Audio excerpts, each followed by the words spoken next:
When Senator Kamala Harris ran for president, a group of fervent supporters called the K-Hive emerged. But according to a recent Huffington Post piece, there have been claims of harassment, bullying, and other online vitriol coming straight from the center of the K-Hive. While the campaign has said, of course, they do not condone foul language or doxing or harassment or anything of the sort, some are wondering if it is time for Harris to officially condemn this behavior. Joining us now to discuss is Editor-At-Large for Jacobin, wonderful Bernie bro, and our friend David Sirota. Great to see you, David. Good to see you. So I had to get your reaction to this story. I mean, first of all, this reporter is very brave. I can't imagine what sort of things were said to her yesterday in the wake of reporting out this piece. Some of the behavior that is described here, though, is really, truly outrageous. People being overwhelmingly bullied and harassed for very simple, like, nothing really big that they did online, having CPS called with questions about their children and whether they were fit parents. I mean, this was like really above and beyond sort of stuff. Yeah, I mean, the jumping from online into the quote unquote real world, I mean, that's another level.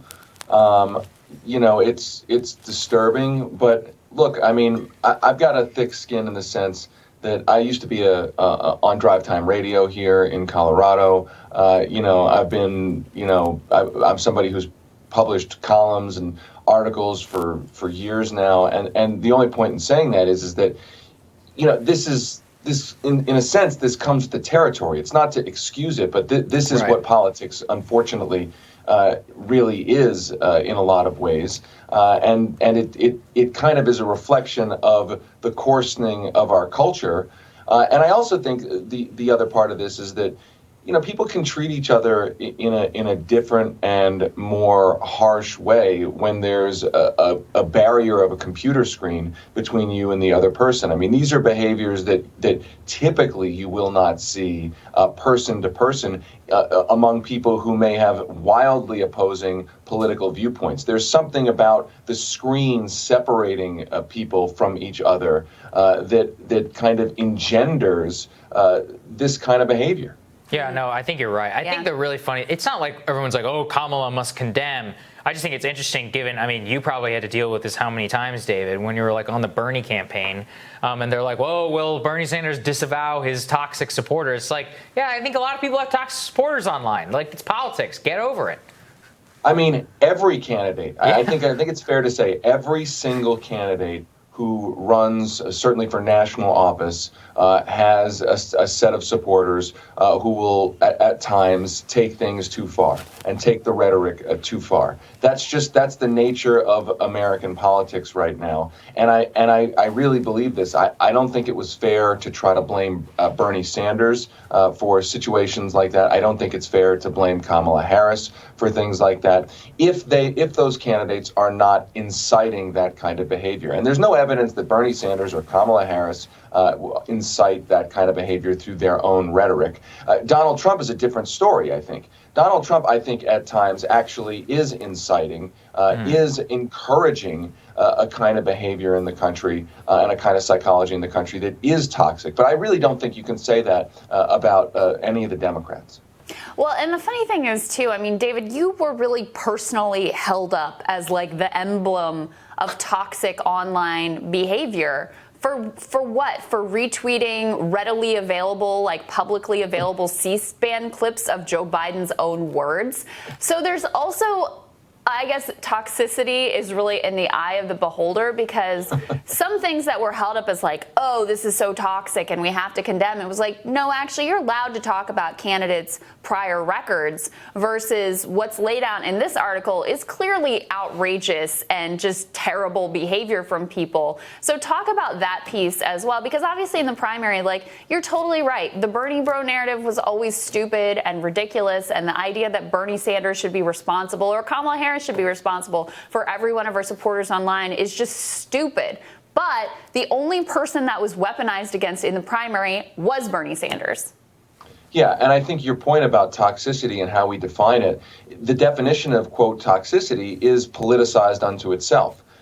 You're right.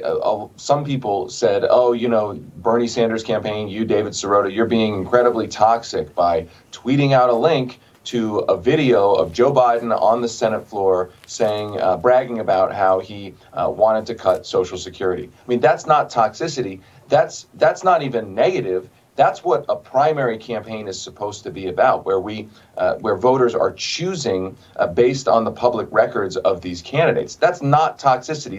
That's what should happen. Toxicity is genuinely personal attacks, like the kind that is articulated and illustrated in this article about Kamala Harris, some of her supporters. And again, I don't blame her, just like I don't think it was fair to blame Bernie Sanders.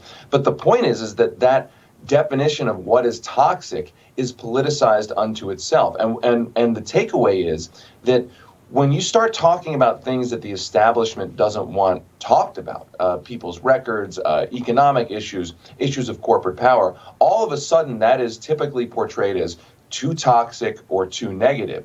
But behavior like that's illustrated in this article, that's sort of considered, that's toxic unto itself, but it's not, you don't get that much. There is a blowback, but the point is that there's not that much pushback. That's just the rough and tumble of politics. And that politicized definition of what is toxic, I think, says a lot about what's allowed to be talked about in our politics and what isn't allowed to be talked about in our politics. Up to this point, Kamala's online fan base was portrayed as like, this is her secret weapon. This is amazing for her. And you know what? When you have a mobilized online fan base that is super engaged, that is a positive, right? Mm-hmm. That was one of the greatest positives of the Bernie Sanders campaign. But I think you're way more even-handed and fair-minded than the other Democratic primary contenders, Kamala Harris included, because I don't remember them stepping out when these unfair articles were being written about Bernie Sanders and saying, this is not his fault that there are some gross behavior online associated with him. Well, and I would also add that the one thing that's a little bit disturbing is that, I've seen that, I think I saw that Kamala Harris's husband has sort of embraced the so-called K-Hive in kind of a very public way, even after we've seen some of the behavior illustrated in this article. And to me, that I think that's not all that cool. If there's a group of folks who are sort of self-identified and bullying and harassing, I don't think it's a good idea for a campaign to effectively, publicly cheer that on or applaud that. I'm not saying that Kamala Harris herself is inciting this. I'm just saying, there's a careful balance here in candidates and their supporters. And I do think that candidates, should be held responsible for their behavior. That's the real point here. That Bernie Sanders or Kamala Harris should be held responsible for their behavior and the messages they're putting out into the world. And on the whole, I think if they're not putting messages out into the world that are cheering on this kind of behavior, then I don't think you can say, this or that supporter of theirs who may have said something stupid or nasty on Twitter, that's the campaign's fault. That's just not fair. Yeah, well, I'm still waiting for Pete Buttigieg and Elizabeth Warren and Joe Biden and all the other people who were quick to jump on the Bernie bros are toxic and it's Bernie's fault bandwagon to make any comment about this story. Sure. Don't hold your breath. David, great. Thanks, David. New branding of your newsletter. Tell people about what's going on. Yeah, sure. Thank you. We launched our newsletter 6 months ago. It is now called thedailyposter.com because we are all posters on the internet. We all post things to the internet. So you can find it at dailyposter.com. I like it. Got the old blogging spirit in there. Yeah, it's got a great new look too. David, thank you. Great to see you. Thank you. Team Rising digs into Joe Biden's debate prep. That One Rising continues.